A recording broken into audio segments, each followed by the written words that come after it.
Nicole Rodríguez con el tema que va a ser el tema de la semana y son las elecciones de Estados Unidos. Unas elecciones que le importa prácticamente a todo el mundo, producto de la injerencia y del poder de este país de Norteamérica. Para nuestro país, que a veces creemos que estamos tan aislados, por supuesto que son importantes las elecciones y el rumbo y las decisiones que se tomen en Estados Unidos. Y para eso, desde Miami, muy tempranito, nos quiso recibir Sami Eppel, analista internacional, tiene otros cargos, a quien le agradezco que se haya levantado muy temprano por la diferencia de horario para poder estar en la entrevista de Nicole Rodrigo. Bienvenido, Sami, a mi programa, a nuestro programa en realidad. Gracias, Nicole. Un gran placer, siempre a la orden.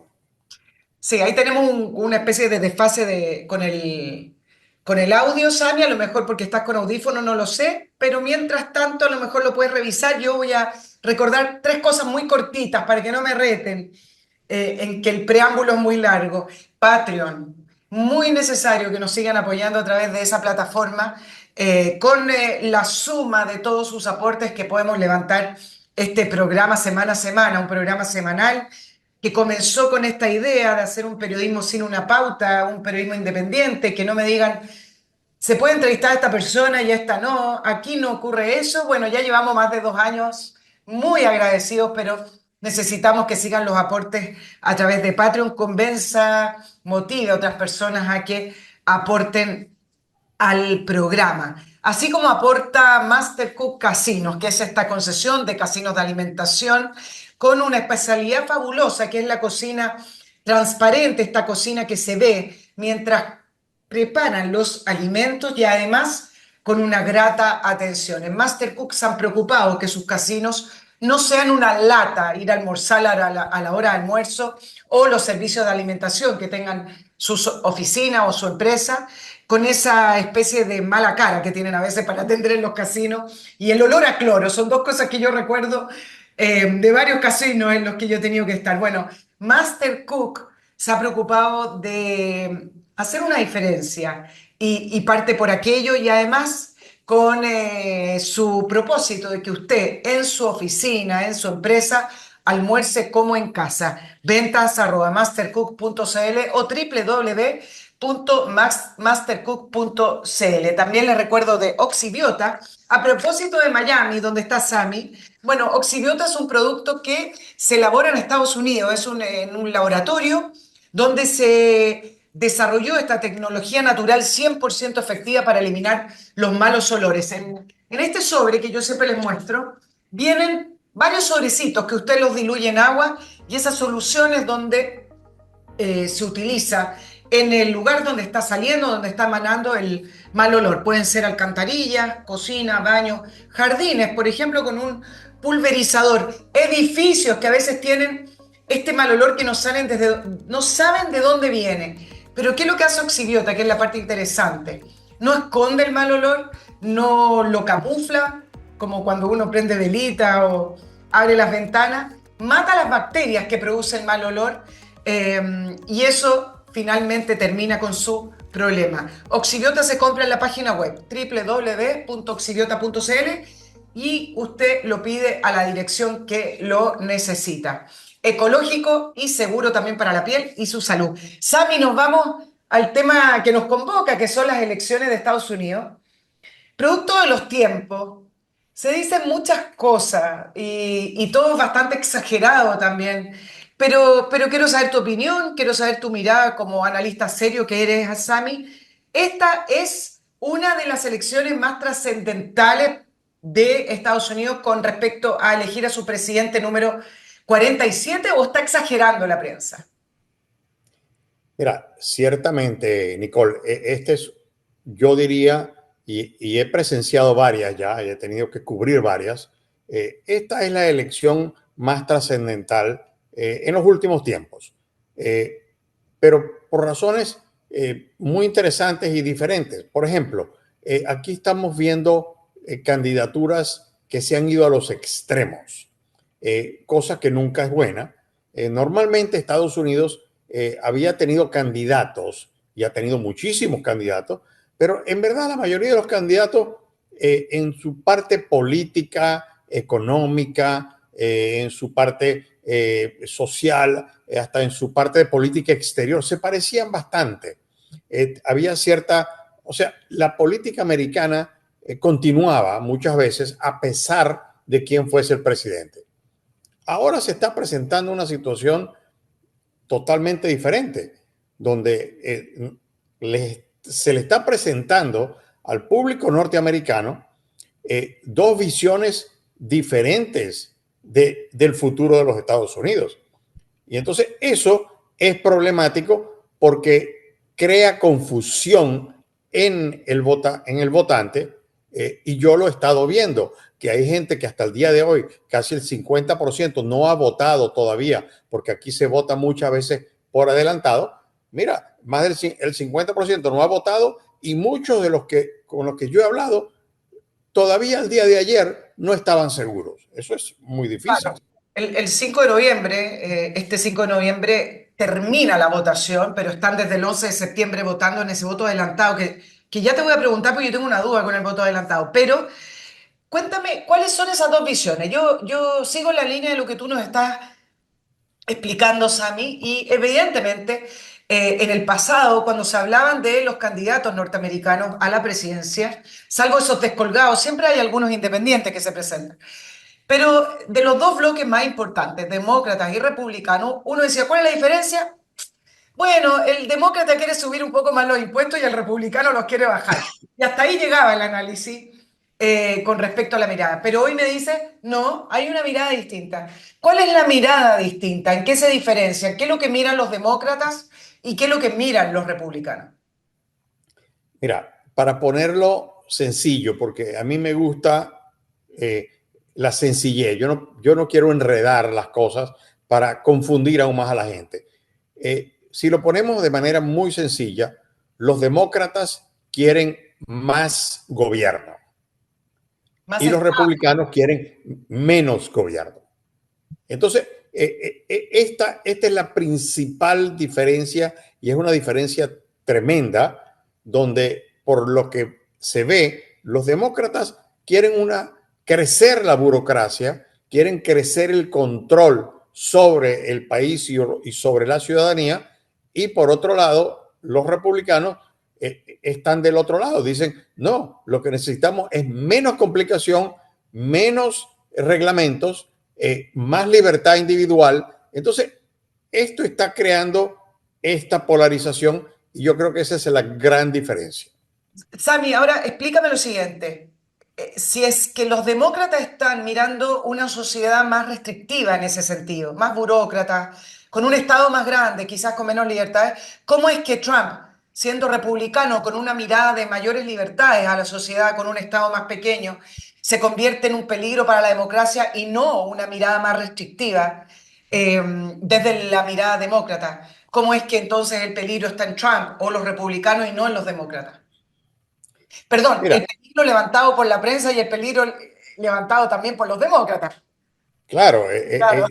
yo creo que esta es una construcción política, lo que se ha hecho, de que Trump es un peligro para la democracia. Bueno, él fue presidente, fue candidato y luego fue presidente durante 4 años, y no hubo ningún peligro para la democracia. Entonces, ahora decir que por lo que ocurrió el 6 de enero del 21, con esta supuesta toma del Congreso por un grupo de personas, etcétera, que muchos han sido condenados por haber hecho hechos ilegales. Bueno, él no fue el responsable, porque a él no lo han hecho responsable por eso. Él no envió a esa gente ahí, y sin embargo lo han tomado como una política de que él no quiere la democracia. Pero no es cierto, eso no es cierto. Además que la democracia en Estados Unidos, por lo menos hasta ahora, es muy fuerte y muy especial.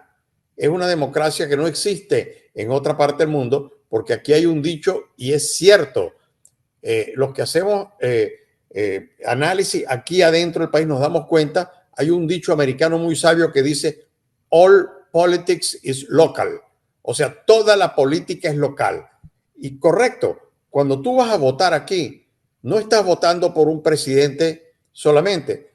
Hay como 18, 19 diferentes votos. Estás votando por el jefe de la policía, estás votando por un diputado local, estás votando por la Comisión de Educación de tu ciudad. O sea, por eso dicen que la política es local. Entonces, esta es una democracia muy fuerte en ese aspecto y una persona, aunque se dedicase a eso, no la va a poder romper, a menos que fuese algo concertado, que yo no lo creo, no lo Claro. veo. Ahora, ¿es tan real de que Trump siempre está alertando de que pueden haber fraude en las elecciones o también eso está inflado por la prensa? Porque en el último mitin, por lo menos lo que recogió la prensa chilena, habla de que Trump aviva los temores o las sospechas de fraude electoral. Me parece que por esa vía es que siempre lo están tildando de que es un peligro para la democracia al no reconocer los resultados. Y te lo pregunto también con respecto a la toma del Capitolio de ese día en enero, Sami. Yo sé que no fue responsable judicialmente, pero ¿qué tan responsable fue políticamente, no ya el área judicial, quizás de haber avivado aquello? ¿O también fue inflado por la prensa, pregunto yo, y por los contrincantes políticos? Mira, en el tema del Capitolio, que sigue siendo un tema que yo no entiendo por qué, porque al fin y al cabo, sí, hubo un disturbio, hubo una toma, hubo un escalamiento, hubo una entrada ilegal, pero del punto de vista político, él lo que llamó, y yo vi el discurso de él antes de la toma del Capitolio, mira, por lo menos 5 veces la escuché, y él en ningún momento dijo que había que tomar el Capitolio. Él lo que dijo es, vamos para allá y vamos en paz. Ahora, que unos revoltosos, que siempre hay, y en nuestros países los conocemos, o sea, siempre se mezclan algunos revoltosos dentro y tratan de desviar, digamos, la atención o el propósito de la manifestación. El propósito de esa manifestación no era la toma del Capitolio, era simplemente demostrar algo, pero se convirtió en algo con violencia, algo con lo que nosotros llamamos aquí escalamiento. O sea, escalamiento es entrar a la fuerza a un sitio donde no se estaba autorizado, pero eso no fue lo que y él trató de evitarlo también en algún momento, llamando a Nancy Pelosi, que era la dueña, digamos, en ese momento del Congreso, para que enviara la Guardia Nacional a ayudar a la policía del Congreso, porque lo único que había ahí era la policía del Congreso. Habían a lo sumo 25 policías. Entonces, 25 policías no pueden controlar una manifestación donde habían más o menos unas 6, 7 mil personas, donde habían algunos revoltosos que estaban llamando a la violencia. Entonces, aquí hay responsabilidad de los dos lados, pero esto se aprovechó de manera política y aún después de haber pasado todos estos años, lo siguen diciendo que es como su carta de presentación contra la política y contra la democracia. Eso yo creo que no es correcto. Claro, ahora, Sami, con respecto a todo lo que se dice de Trump, ya vamos a hablar de Kamala Harris. ¿Cuáles son los grandes mitos, crees tú, que se repiten como mantra en relación a la figura de Trump? Por ejemplo, leía los peligros, bueno, el que es un peligro para la democracia norteamericana, lo he leído bastante, que es un populista que puede llegar a convertirse autoritario, lo estoy leyendo acá de otro analista de Norteamérica. Pero en general se repite ese hecho de que termina por proyectarse una imagen de que pudiera convertirse en un líder autoritario o autócrata y de que pudiera desestabilizar las instituciones de la democracia norteamericana. Me parece que eso es lo que se repite en distintos términos. Es un mito, entonces, tú dices.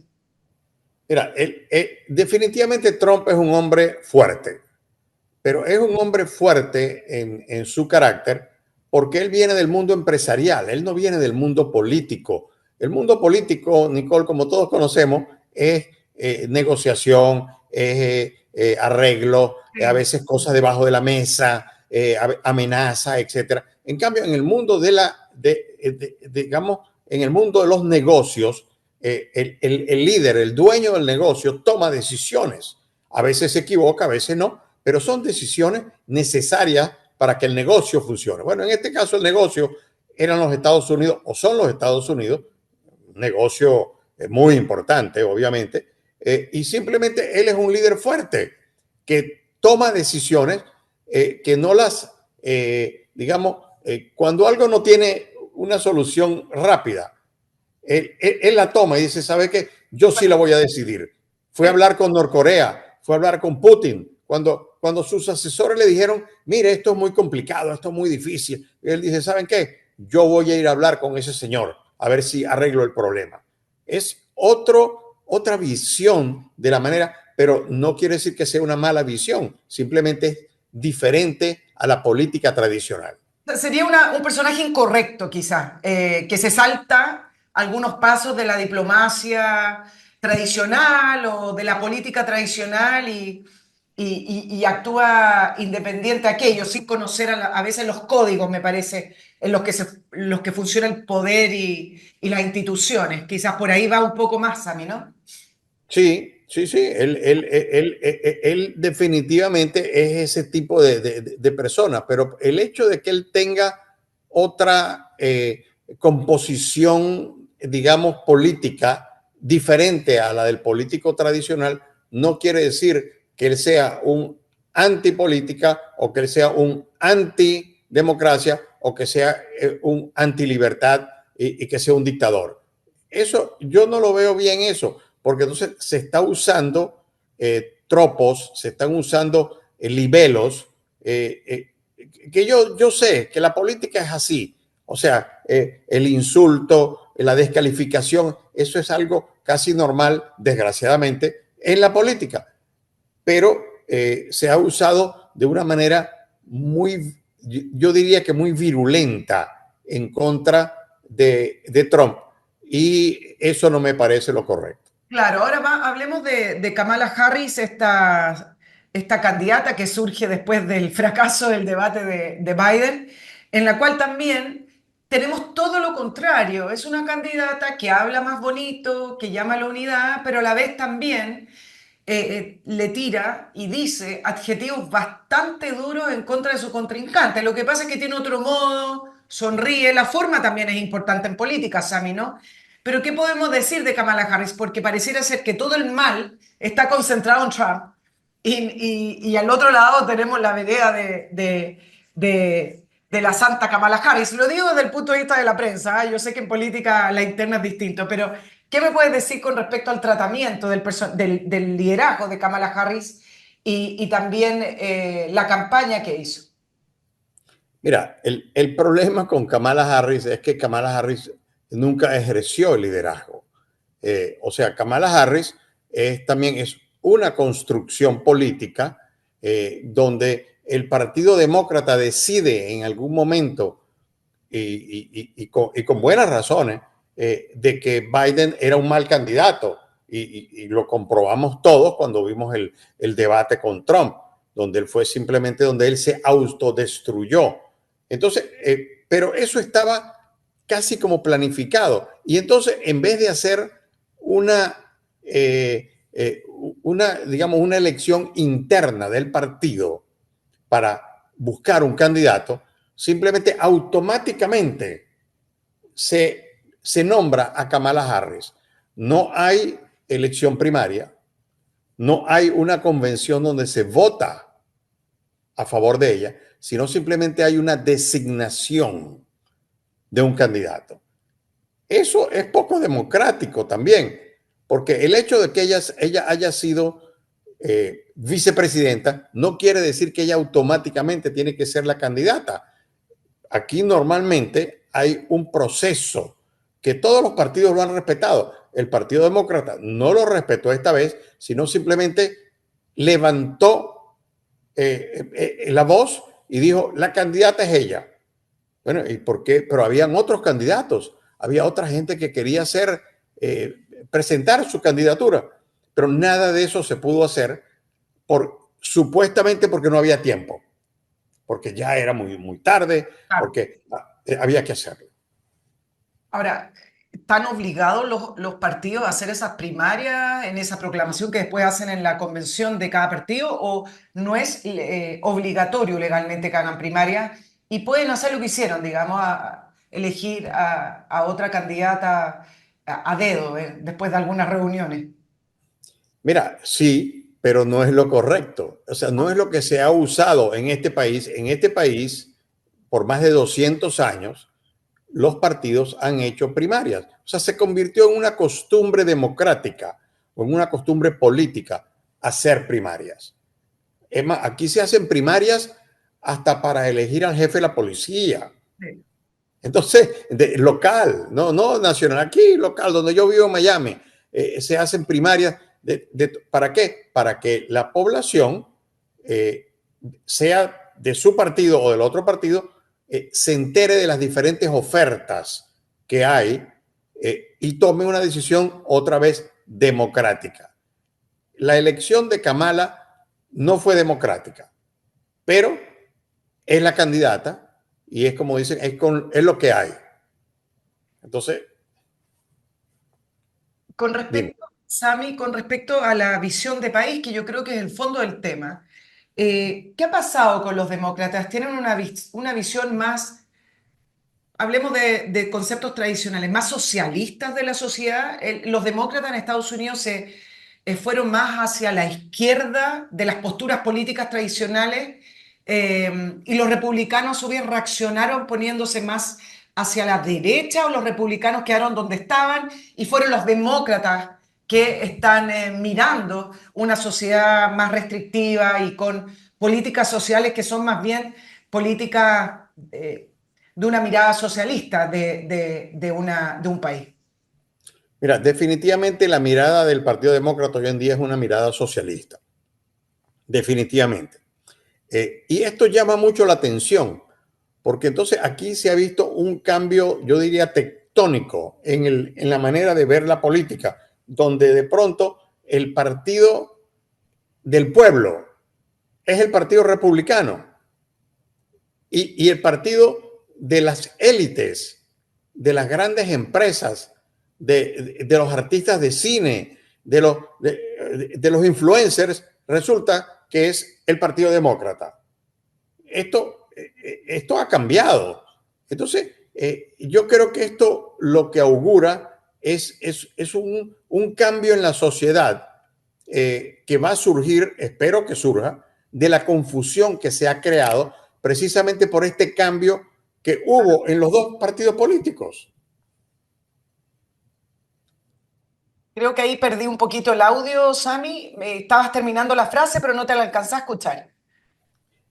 Bueno, La última que los frase. partidos políticos están un poco, han causado esta confusión y que es muy posible que en esta elección esta confusión tienda a arreglarse, porque uno de los dos va a recibir un mandato y ese mandato va a decidir si el gobierno de los Estados Unidos, no necesariamente el país, el gobierno de los Estados Unidos va hacia la izquierda, hacia el modelo socialista, o si va más hacia el modelo capitalista.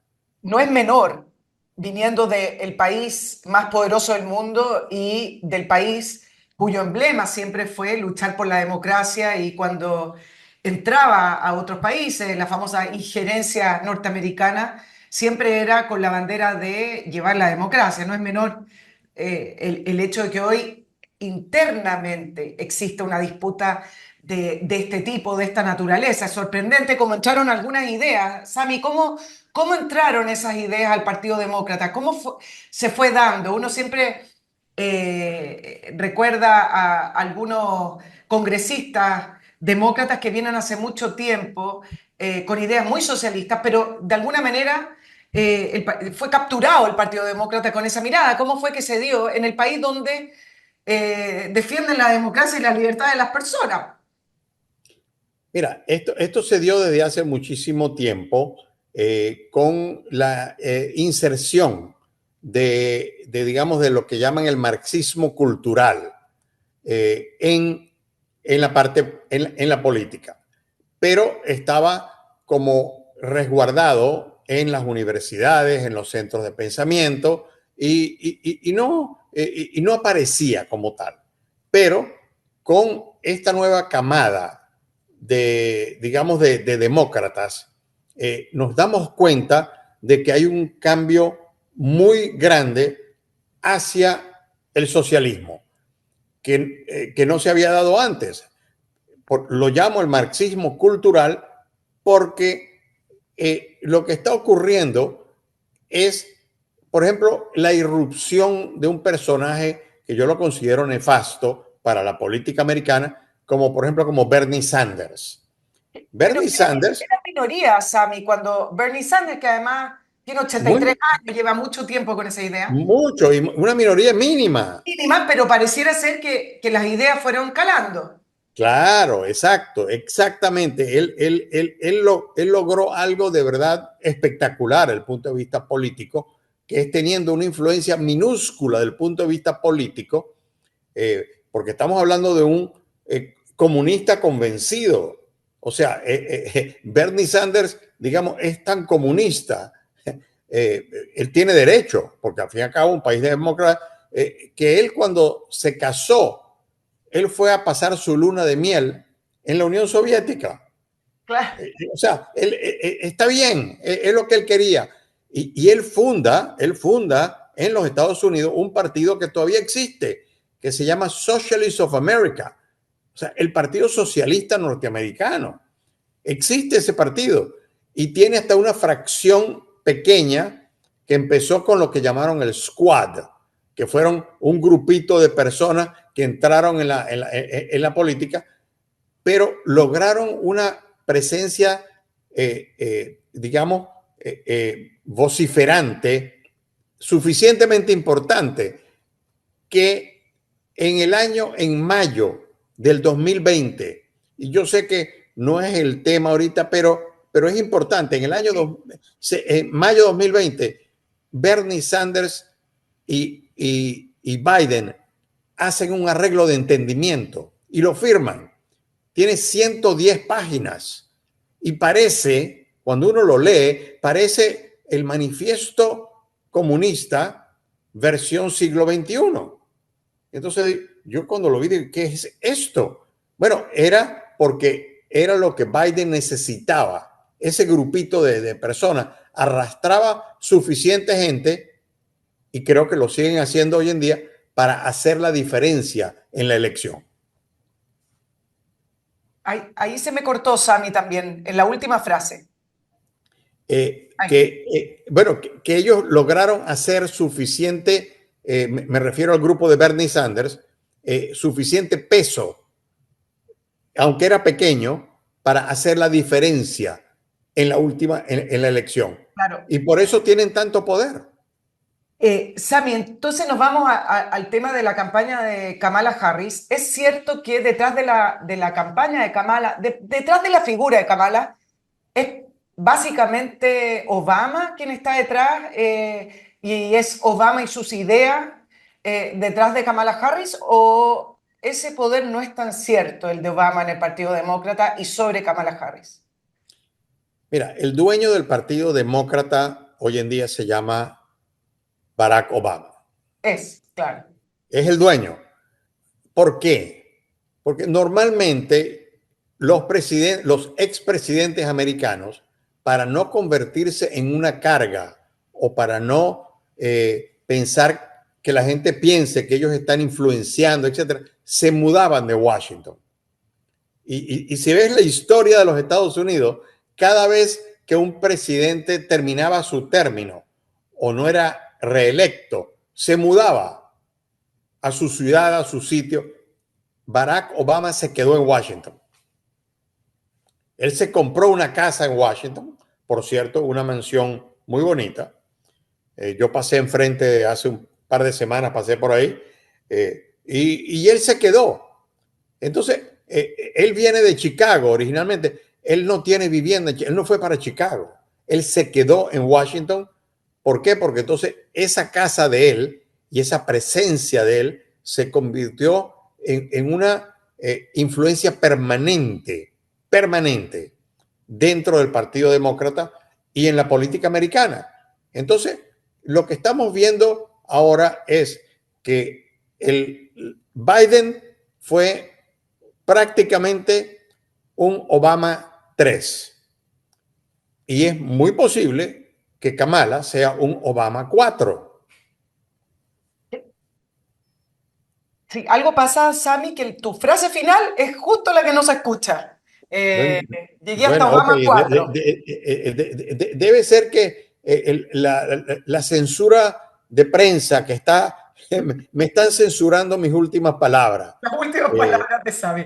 Eh, En esa línea me llamó la atención algunas notas periodísticas del New York Times y de otros hablando del fin de la era woke, y esto antes de la elección que termina este 5 de noviembre, hablando de que el hecho de si es que ganara Trump, no lo dicen directamente para que no lo tomes literal, pero hablan de que son las ideas woke, esas causas que ha levantado el Partido Demócrata que ya no le hacen sintonía al norteamericano y que en el fondo, si ganara Trump, estamos hablando de el fin de la era de Obama. ¿Puede ser así? ¿Leerse así? sí, sí puede, porque en la política existe lo que se llama el shift. Aquí lo llaman el shift, que es el cambio. O sea, el pueblo, no vamos a llamarlo populacho, vamos a llamarlo el pueblo, en Estados Unidos vota más que todo con el estómago. O sea, ¿cómo estoy yo y cómo quiero estar? Es obvio. Todo el mundo piensa así de esa manera. No todo el mundo está haciendo grandes reflexiones sobre los temas políticos, sobre los temas internacionales, geopolíticos. No. La bolsa de Nueva York. No. Ni siquiera la parte woke.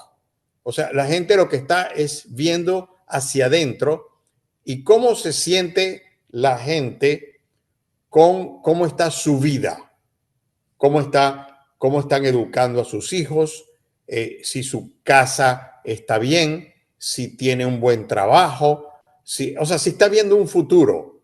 Entonces, esto es lo que está haciendo el cambio, porque lo que la gente está viendo en la parte demócrata es una ilusión de esta parte woke que tú mencionaste, influenciando su futuro y cambiándolo. Y hay mucha gente que simplemente no quiere un cambio en su futuro. Dice, no, yo lo que quiero es un futuro mejor. Yo no quiero que me cambies mi realidad por una realidad alterna, que es Claro. básicamente lo que ofrece la cultura woke, es una realidad alterna. Eso sí lo captaste, ¿verdad? Sí, sí, salió, no te Ok. censuraron. Sami, otra novedad han sido las editoriales de los periódicos a propósito de lo que te estaba comentando. Por ejemplo, en el caso de Wall Street Journal, que incluso habló de que Kamala Harris era más de lo mismo, pero no abiertamente votando por Trump o apoyando a Trump. Tenemos el caso de algunos otros periódicos que decidieron no hacer su clásica editorial para apoyar a un candidato o a otro, que es el Washington Post, que fue el Correcto. más quizás nombrado, que después de 36 años decidió no hacer esa editorial. ¿Qué pasó con los diarios en esta elección que no quisieron? Algunos sí, han apoyado a Kamala principalmente, pero ¿qué ha pasado con la prensa en esta pasada, en esta oportunidad? Con estos principales diarios. The New York Times tuvo un problema tremendo con la editorial y después salieron hablando los consejeros del New York Times, que es distinto, apoyando a Kamala Harris. Pero ¿qué pasó en esta elección? Que la prensa no se comportó como es habitual y no sacaron estas editoriales llamando a votar por uno u otro candidato. Mira, eso es muy interesante, este tema que tú traes, porque me toca muy directamente porque estoy involucrado Lo sé. en temas de prensa. Y mira, por ejemplo, por primera vez en la historia, tú ya lo dijiste, pero por primera vez en la historia, el Washington Post no apoyó un candidato. Estamos hablando de 200 años, primera vez que no apoya un candidato. Ahora, ¿por qué? Porque los periódicos se han dado cuenta también de que ellos han sido penetrados por esta cultura.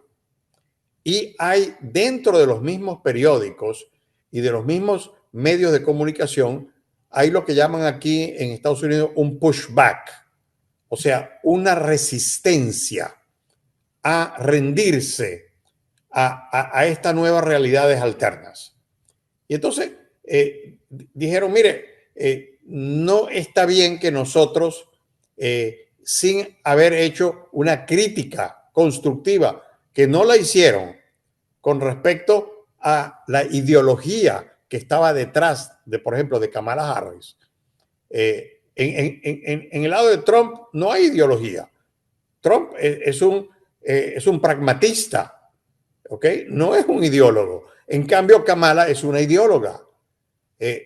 Recordemos, aquí hay un detalle que nadie se ha fijado, Nicole, que es en dónde creció Kamala Harris. Kamala Harris creció en una casa donde habían dos marxistas que eran profesores de Stanford, su papá y su mamá, y en la pared, y por eso es que nunca vemos una foto de ella chiquita en su casa. No existe la foto. ¿Por qué? Porque las fotos que estaban en las paredes, porque lo dice gente que estuvo ahí hace 40 años, dice las fotos que habían en las paredes, era la foto de Stalin, era la foto de Mao y la foto de Fidel Castro. Entonces, eso hay que tomarlo en cuenta. Ahí se cortó de nuevo, o sea, es siempre la parte final, muy extraña esta censura de todas formas. La frase final que damos al debe. Bueno, que la parte, que la parte de Kamala Harris, su background es muy ideológico. Exacto, claro. Ese es el problema. Y yo creo que la prensa, porque estábamos hablando era de la prensa lo percibió y dijo, bueno, este cambio de paradigma ideológico no es lo que nosotros como prensa deberíamos estar promoviendo. Y entonces se abstuvieron para que no los acusen a futuro, porque están preocupados de que un gobierno de Kamala Harris sea un gobierno, por primera vez, un gobierno socialista en América. Y entonces dicen, nosotros tenemos que poder decir a futuro que nosotros no la apoyamos. Y entonces, por eso pasó eso. Curioso, interesante. Sami, otra novedad de la elección, quizás en la línea de lo que estamos conversando, siempre se decía en Estados Unidos que lo que define las elecciones es la economía. Con esa famosa frase, es la economía, estúpido. Pero al parecer, por lo que estamos conversando en esta oportunidad, salvo que tú me, me, me muestres algo distinto, en esta oportunidad la economía no sería el factor gravitante, sino más bien las posiciones ideológicas de los candidatos, o la economía sigue pesando de la misma manera que siempre en las elecciones. Yo creo que la economía sigue siendo el número uno. Ah, ok. Yo creo que sí. A pesar de que estábamos hablando, porque estamos teniendo una conversación abierta, estábamos hablando de la parte ideológica de la prensa, pero también habíamos hablado de que no es una discusión que se esté tomando a nivel de, digamos, del votante de abajo, del trabajador o del taxista, ¿entiende? Entonces, al no haber esa discusión allá abajo, la discusión es sobre su capacidad de producir suficiente para vivir una vida digna, niños en el colegio, buen trabajo, buena vivienda, buenos servicios, etcétera, etcétera.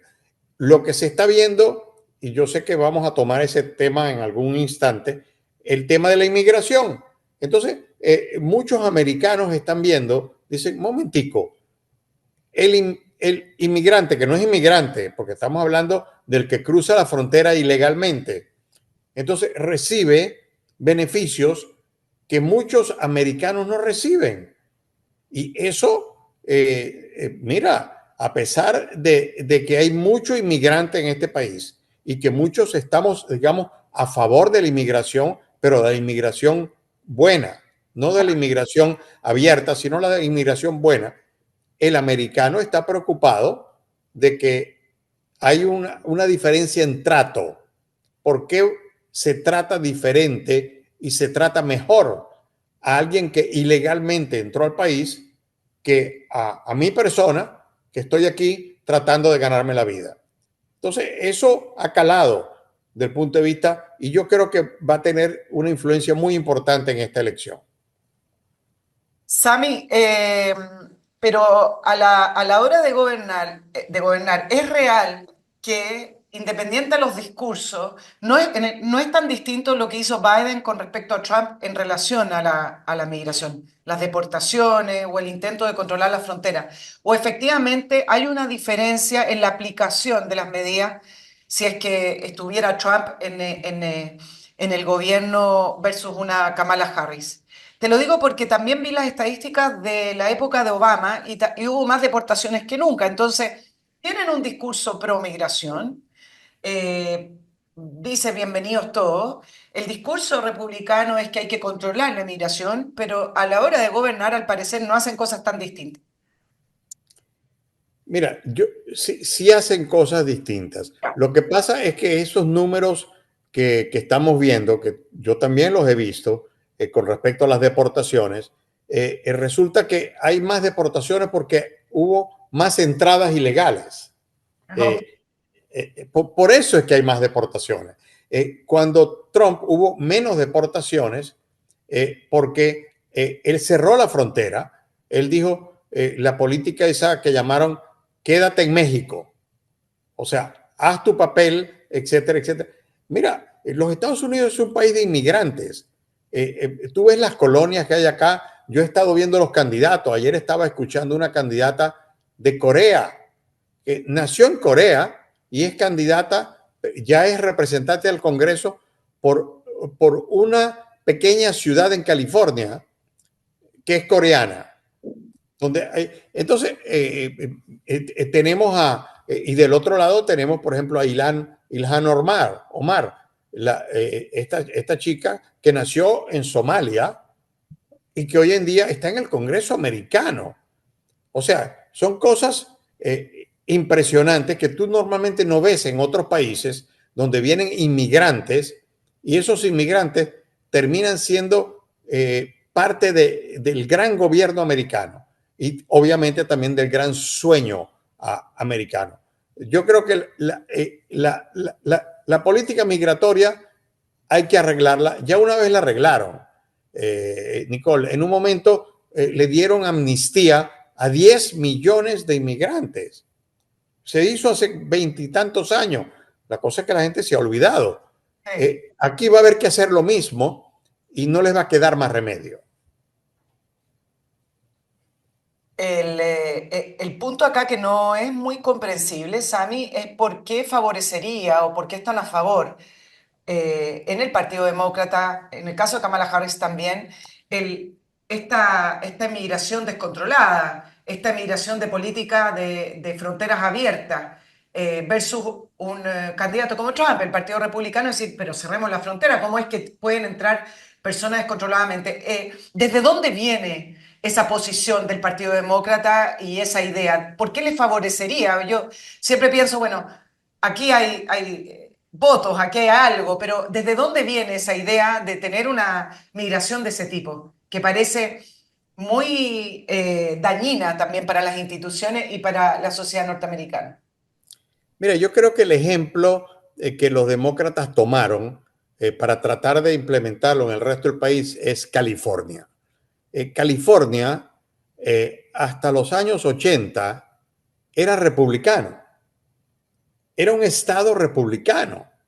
Es más, eligieron a Nixon y eligieron a Reagan, que eran de California. Los eligieron presidentes. Y entonces eran partidos, pero con la masiva inmigración que vino de Centroamérica y Suramérica y particularmente de México, lograron cambiar la imagen. ¿Por qué? Porque el Partido Demócrata lo que prometía era regalar más cosas, era darte más ayuda. Y entonces la gente se enganchó en el tema de la ayuda y nosotros en Latinoamérica somos mucho de eso, ¿ok? De que el Estirar la mano. populismo promete y dice que te va a regalar casas y que te va a dar esto y después te engaña y oye, ok, pero ya está. Entonces, eso pasó en California y hubo un cambio y entonces nos damos cuenta nuevamente de dónde viene, por ejemplo, Kamala. Viene de California. Ella vivió ese cambio de esa inmigración descontrolada, el efecto que tuvo en la política a largo plazo. Porque tú a largo plazo, no importa que la gente llegó ilegalmente, eventualmente cuando haces una amnistía y cuando los recibes como ciudadanos, y muchos de ellos, vamos a estar claros, se lo merecen. Porque aquí no se trata de cuestiones humanitarias. El que esté necesitado de refugio tiene derecho a buscar un refugio en otro país. Pero California, para contestar tu pregunta, Nicole, fue el ejemplo que se está utilizando ahora para tratar de llevarlo a los diferentes estados de los Estados Unidos, porque aquí la elección es por estado.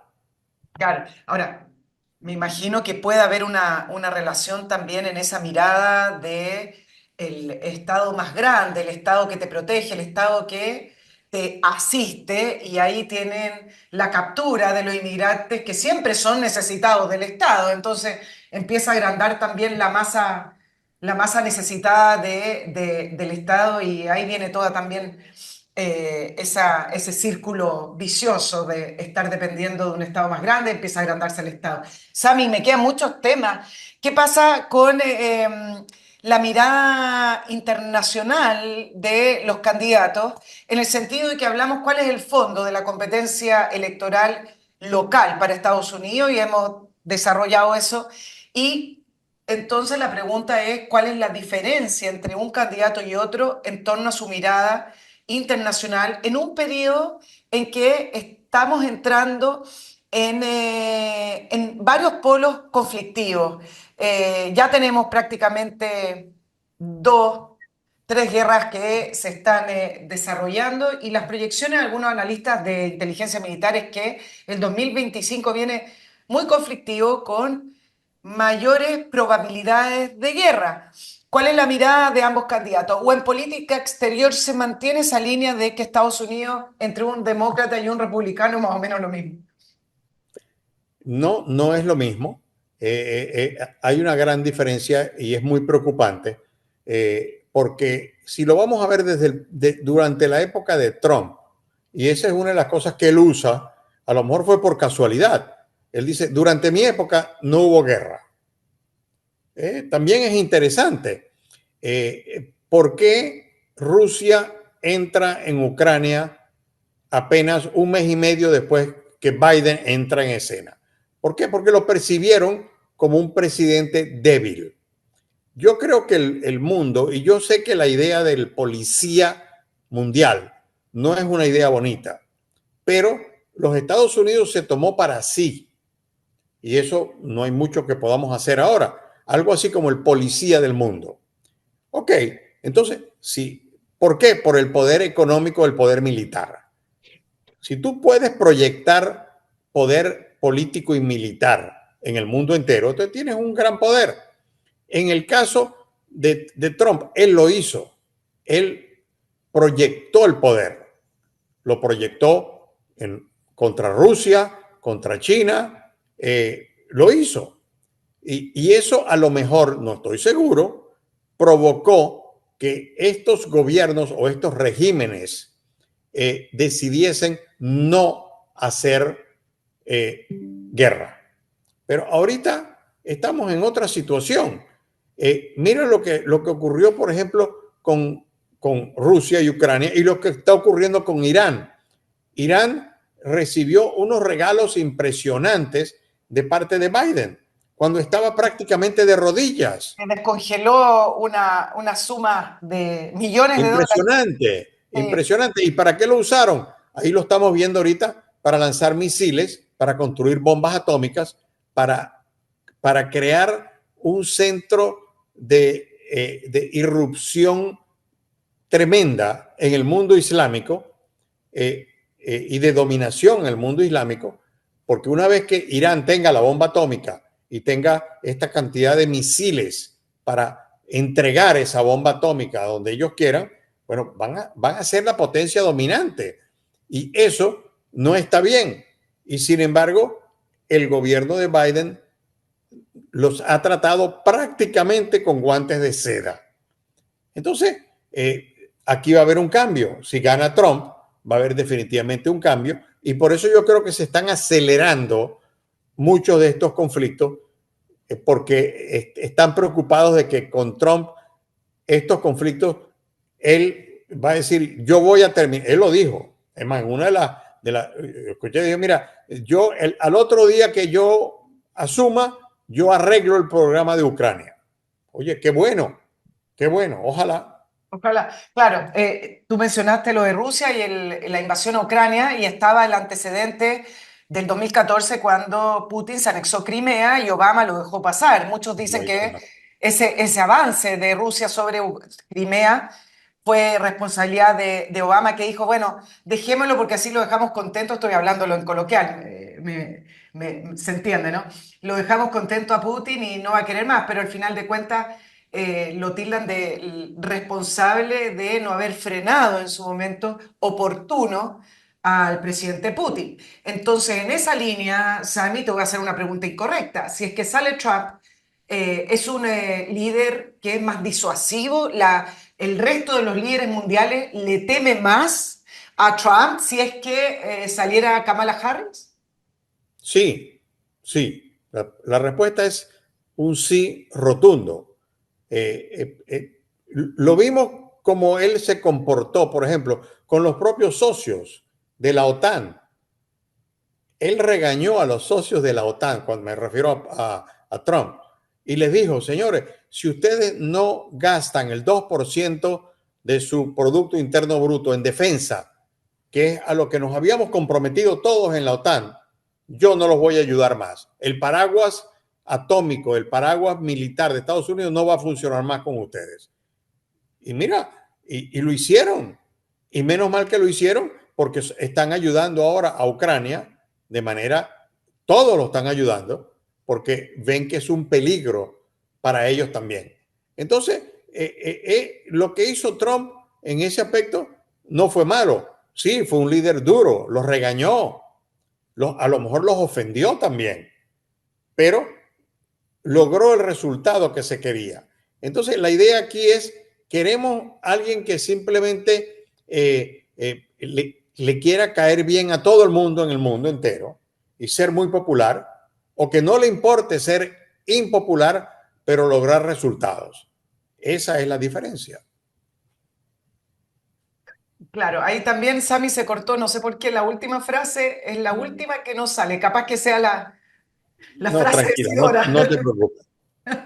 Sami, ahora en esa línea entonces se lee distinto las palabras de Trump, porque lo que se lee, yo leyendo analistas, hablan del peligro para la OTAN, porque si es que sale Trump, podría salirse del tratado o entregar menos recursos a la OTAN, y lo leen más bien en el peligro de que a lo mejor Estados Unidos se vuelca más hacia asuntos internos, más proteccionista, también desde el punto de vista económico, y entonces saldría de una serie de acuerdos en los cuales hoy Estados Unidos tiene mucha injerencia. Esa es más o menos la lectura que se hace de esas palabras, pero tú me la muestras desde otra línea, es decir, muy propio al estilo de Trump, golpea la mesa, amenaza y empuja a los países a meter más recursos, en el caso de la OTAN, más recursos militares. Claro, o sea, es otro estilo totalmente diferente. Y entonces, el estilo, por lo menos en política exterior, es importante. Aquí tú demuestras fuerza y la gente dice, bueno, yo prefiero que me tengan miedo a que me respeten. Porque es una idea que mucha gente en política exterior tiene. Dice, bueno, mira, yo prefiero que me tengan miedo a que me respeten. Si no me respeta, no me respeta, pero a mí me tienes miedo. La gente piensa que el miedo y el respeto es lo mismo. Ahora, no es porque él vaya a meterle miedo a la gente, es porque hace falta claridad en lo que respecta. No puede ser, en el caso de Obama, en el caso de Biden, fue exactamente lo mismo con Ucrania. Se trazaron lo que se llamaron líneas rojas y no se hizo nada. Igual cuando Siria utilizó armas químicas, que Obama en su momento dijo que eso era una línea roja, tampoco pasó nada. Entonces, ¿qué pasa? La percepción que tiene el mundo del líder es, bueno, él es un líder que habla y dice cosas, pero no cumple.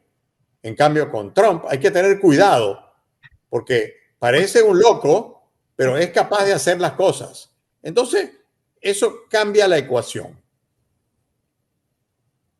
Claro, dice muchas cosas, sí, tiene un estilo un poco más bravucón, digamos, Sí, muy poco sí. diplomático. ¿China le teme a Trump, Sami, en la línea de que va a seguir a lo mejor estableciendo aranceles a productos chinos? Fue uno de los primeros, el primero quizás, ¿ah? Que él enfrentó directamente a los chinos diciendo, bueno, acá hay que detener este avance y no podemos seguir compitiendo con una China que subvenciona la economía y nosotros haciendo el juego del capitalismo en el fair play, digamos, sin subvenciones tan radicales como las que hace China. Bueno, fue el primero que golpeó la mesa.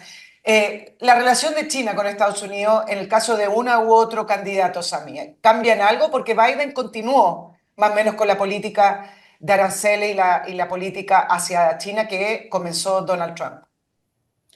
Mira, China no le tiene miedo a nadie. Es verdad. Ya no, Ya no. ya no, eso se acabó. O sea, China es una potencia mundial y posiblemente en los próximos 10, 15 años sea la primera potencia posiblemente económica y a lo mejor hasta bélica también en el mundo. Entonces, esto es una realidad. Entonces, no nos queda más remedio, no nos queda más remedio que trabajar con China. Ahora, de que hay que hacer ese trabajo de manera equitativa, de manera, claro que sí. Uno de los grandes problemas que presenta Estados Unidos es el problema de las drogas.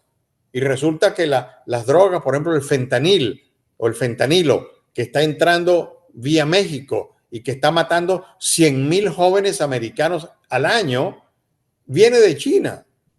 Y China, siendo un país cerrado, un país que totalmente dictatorial, digamos, puede cerrar la exportación de eso en un día.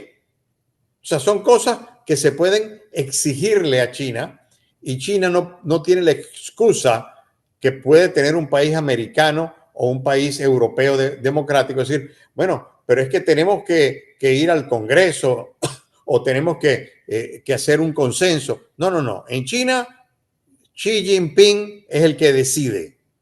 Si él mañana dice no hay más fentanilo para Estados Unidos, se acabó.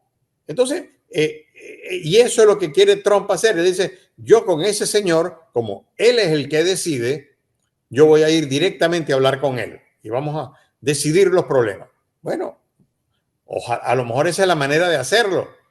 Yo, yo no estoy negativo a eso, digamos, a la diplomacia personal. A veces la diplomacia personal es importante. A veces el mirarle a alguien a los ojos y darle la mano y conversar con esa persona crea un nexo diferente. ¿Por qué no? ¿Por qué no?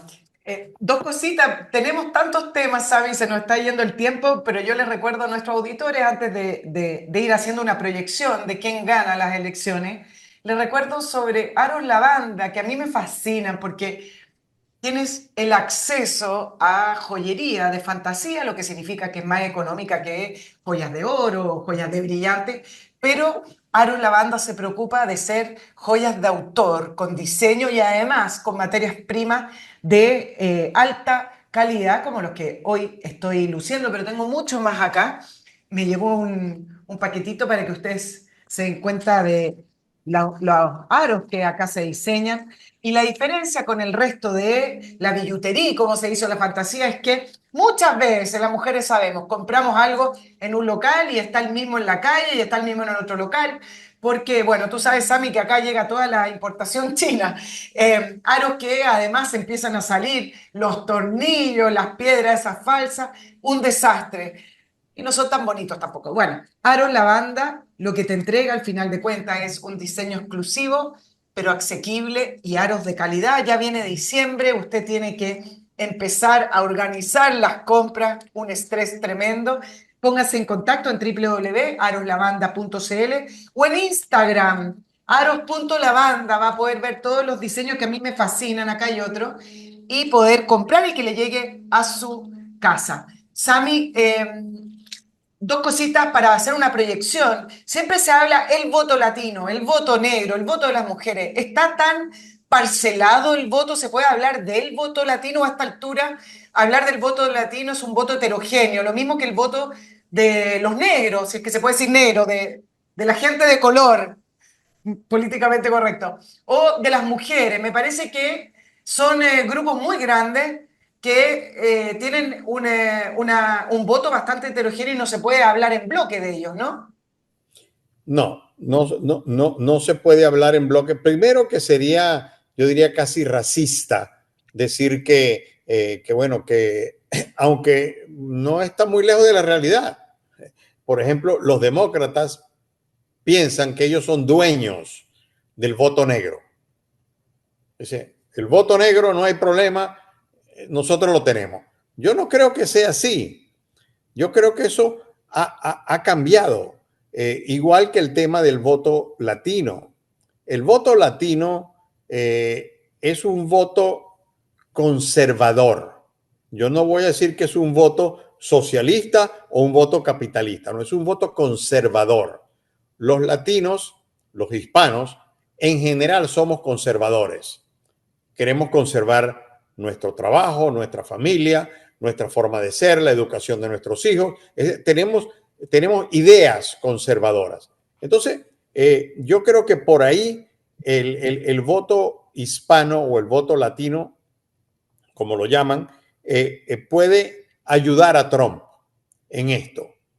Las mujeres van a ir del lado de Kamala porque entró este tema del aborto como que fuese algo fantástico, está siendo utilizado desgraciadamente como una arma política, porque lo único que hizo la Corte Suprema, la gente dice que lo hizo Trump, no lo hizo Trump, lo hizo la Corte Suprema y lo hizo ahora en esta administración, fue decir que el aborto no es un derecho constitucional.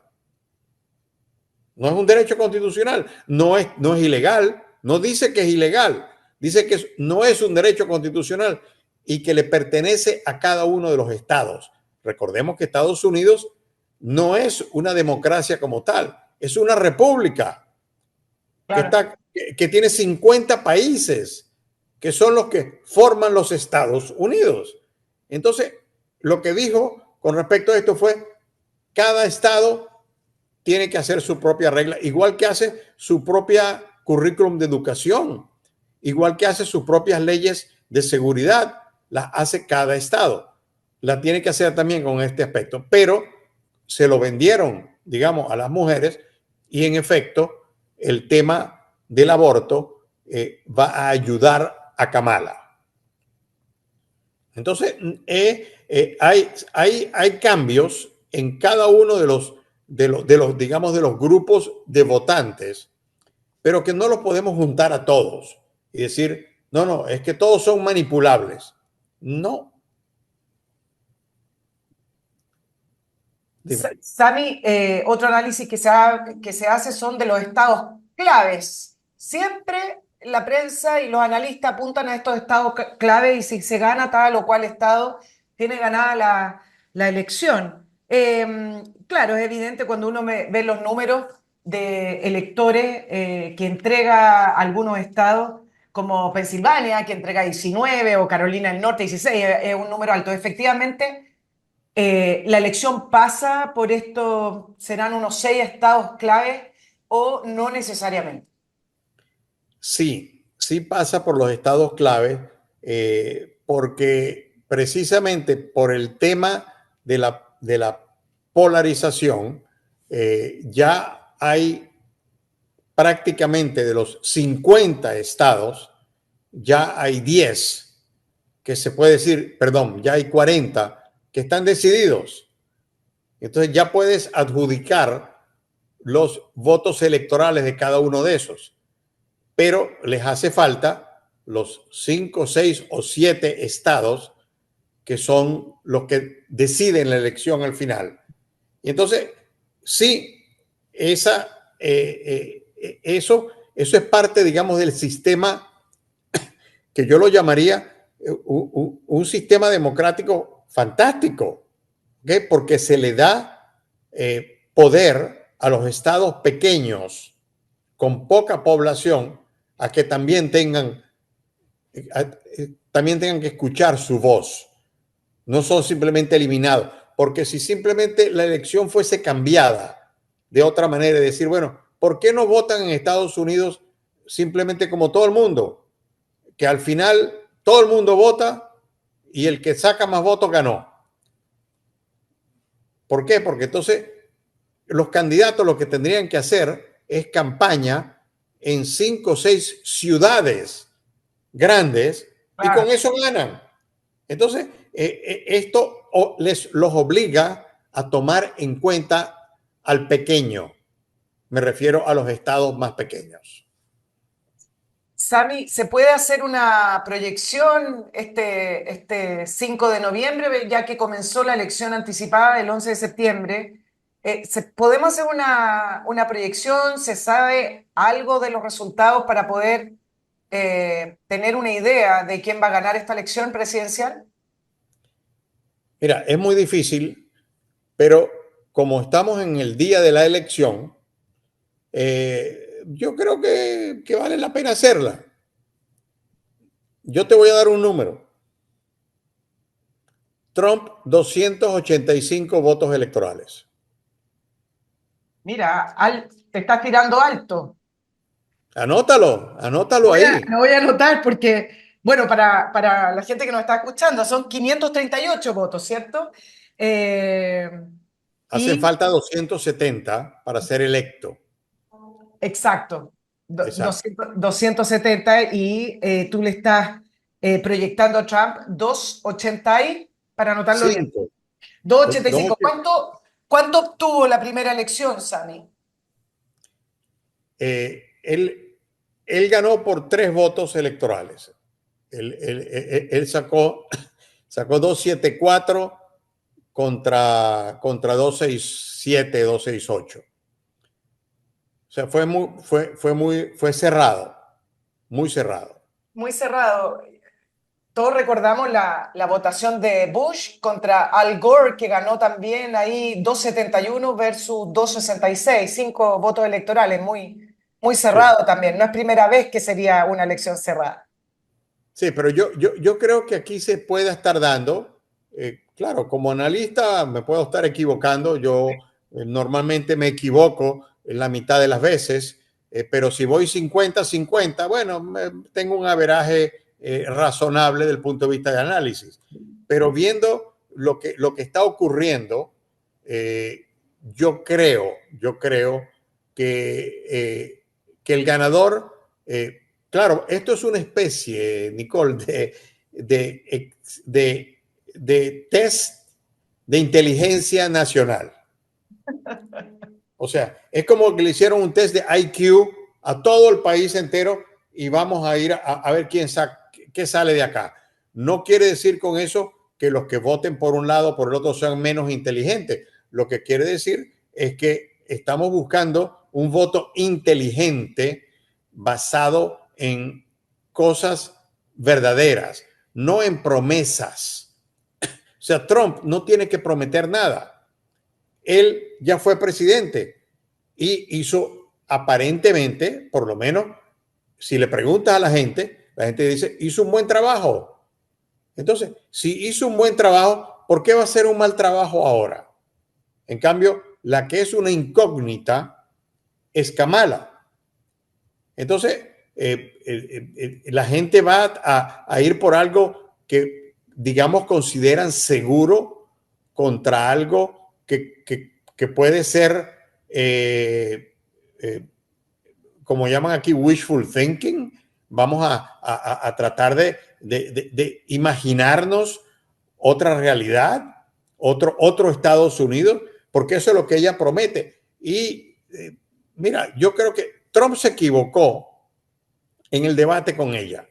Él tenía el debate ganado si hubiera dicho una sola cosa entrando en el debate.